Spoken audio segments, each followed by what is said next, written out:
إذا جاء نصر الله والفتح ورأيت الناس يدخلون في دين الله أفواجا فسبح بحمد ربك واستغفره إنه كان توابا.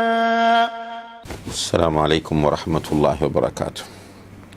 الحمد لله رب العالمين والعاقبة للمتقين ولا عدوان إلا على الظالمين والصلاة والسلام على أشرف الأنبياء والمرسلين وعلى آله وأصحابه أجمعين أما بعد.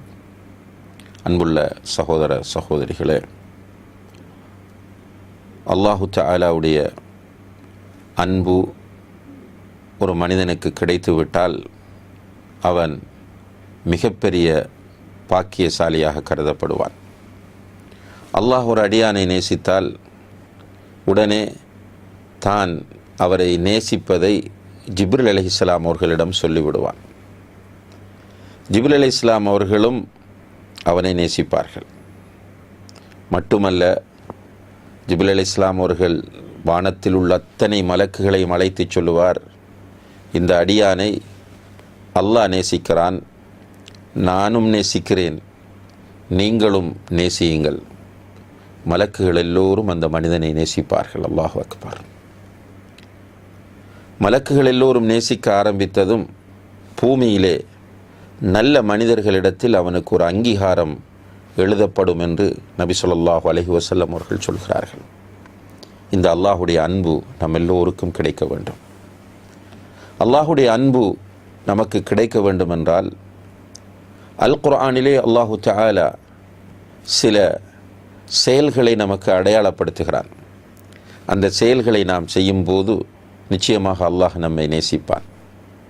அவ்வாறான செயல்களில் ஒன்றுதான் சூரத்து ஆலு இம்ரான் 3வது அத்தியாயத்தின் 159வது வசனத்தில் அல்லாஹு தஆலா சொல்கிறான், ஃபஇதா அஸம்த ஃபதவக்கல் அலல்லாஹ்.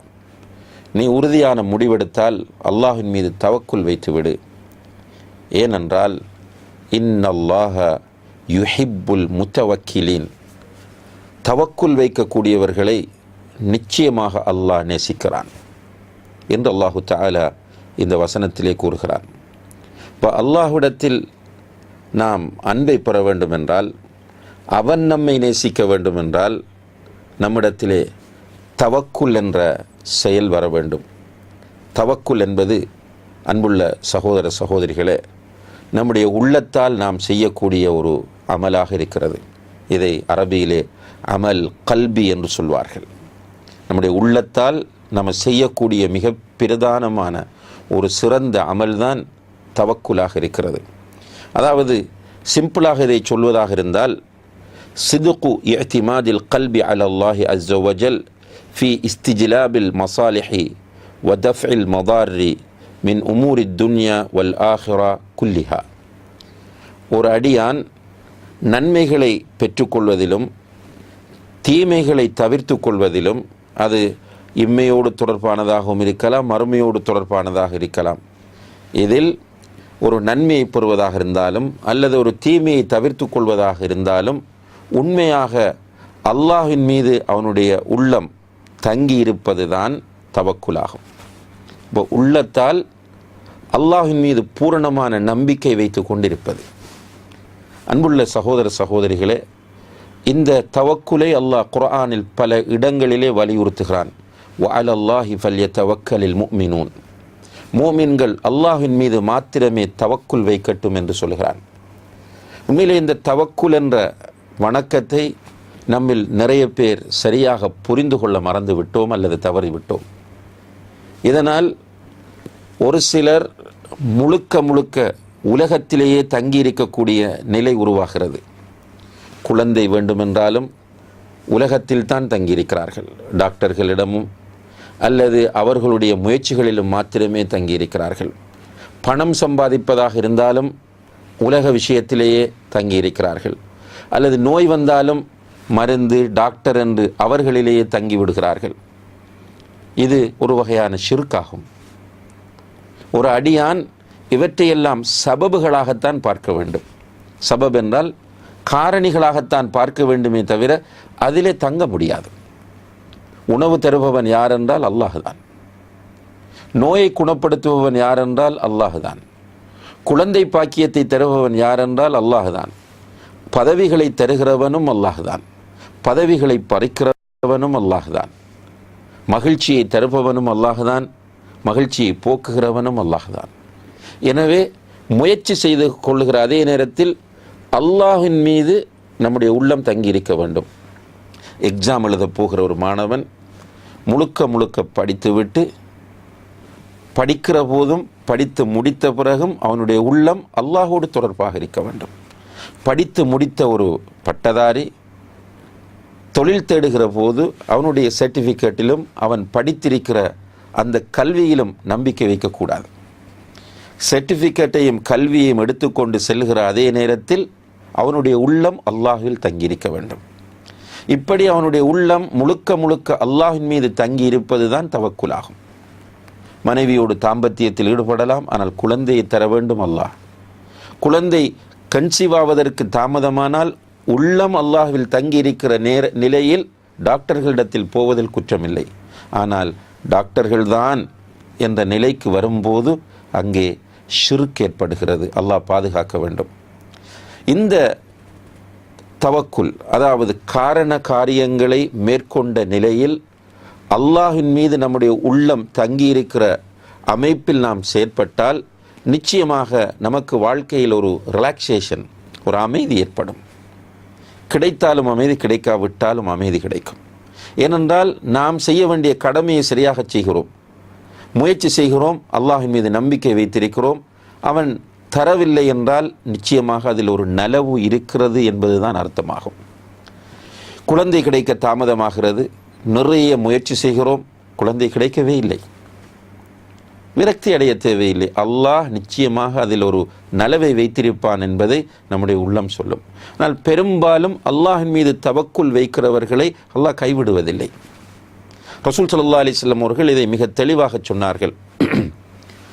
ஒரு மனிதன், அதாவது லவ் தவக்கலூன அலல்லாஹி ஹக்க தவக்குலிஹி, நீங்கள் அல்லாஹின் மீது உண்மையான சரியான முறையில் தவக்குல் வைத்தால், இந்த வார்த்தையை கவனிங்கள், ஹக்க தவக்குலிஹி, சரியான முறையில் நீங்கள் அல்லாஹின் மீது தவக்குல் வைத்தால் லரஸககும் கமா யர்ஸுகுத் தைர், பறவைகளுக்கு உணவு தருவது போன்று உங்களுக்கு அவன் உணவு தருவான்.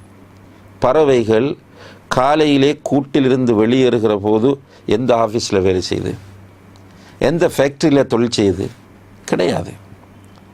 அது அல்லாஹின் மீது தவக்குல் வைத்த நிலையில் வெளியேறுகிறது. திரும்பி வரும்போது வயிறு நிறைய உணவை பெற்று கொண்டு வருகிறது. இதுபோன்று நீங்களும் அல்லாஹின் மீது சரியான முறையில் தவக்குல் வைத்து வெளியிறங்கினால் அல்லாஹ் உங்களை கைவிட மாட்டான் என்பதை நபிகள் நாயகம் ஸல்லல்லாஹு அலைஹி வஸல்லம் அவர்கள் நமக்கு சொல்லுகிறார்கள். நபி மூசா அலைஹிஸ்ஸலாம் அவர்கள் ஃபிரௌன் அவர்களை கொலை செய்ய வருகிறான் என்று கேள்விப்பட்டதும் கூட இருந்த அந்த சிறிய கூட்டத்தை அழைத்து கொண்டு ஓடுகிறார்கள். ஓடுகிற வழியில் கடல் குறுக்கறுக்கிறது.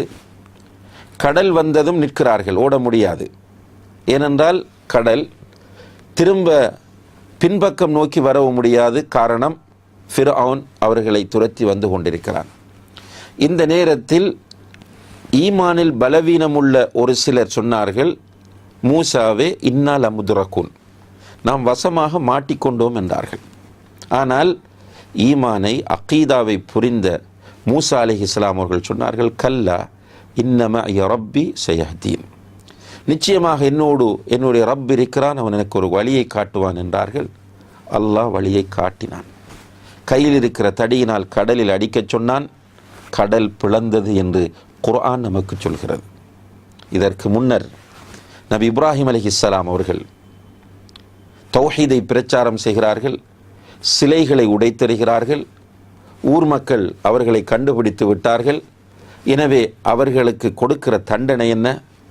ஒரு பெரிய கிடங்கை தோண்டி அந்த கிடங்கிலே நெருப்பை மூட்டி அந்த நெருப்பிலே இப்ராஹிம் அலைஹிஸ்ஸலாம் அவர்களை தூக்கி வீசுகிறார்கள். இப்ராஹிம் அலைஹிஸ்ஸலாம் அவர்களை தூக்கி வீசும்போது பதட்டமில்லாமல், தடுமாற்றமில்லாமல் இப்ராஹிம் அலைஹிஸ்ஸலாம் அவர்கள் சொன்ன வார்த்தை, ஹஸ்புன் அல்லாஹு வ நிஅமல் வக்கீல், நமக்கு அல்லாஹ் போதுமானவன், பொறுப்பு சாட்டுவதற்கு அவனே சிறந்தவன் என்று சொன்னார்கள். அல்லாஹ் அவர்களுடைய அந்த தவக்குலுக்குரிய பரிசாக நெருப்பினுடைய அமைப்பை மாற்றி அதை குளிர்ச்சியாக ஆக்கினான் என்பதை குர்ஆன் நமக்கு சொல்கிறது.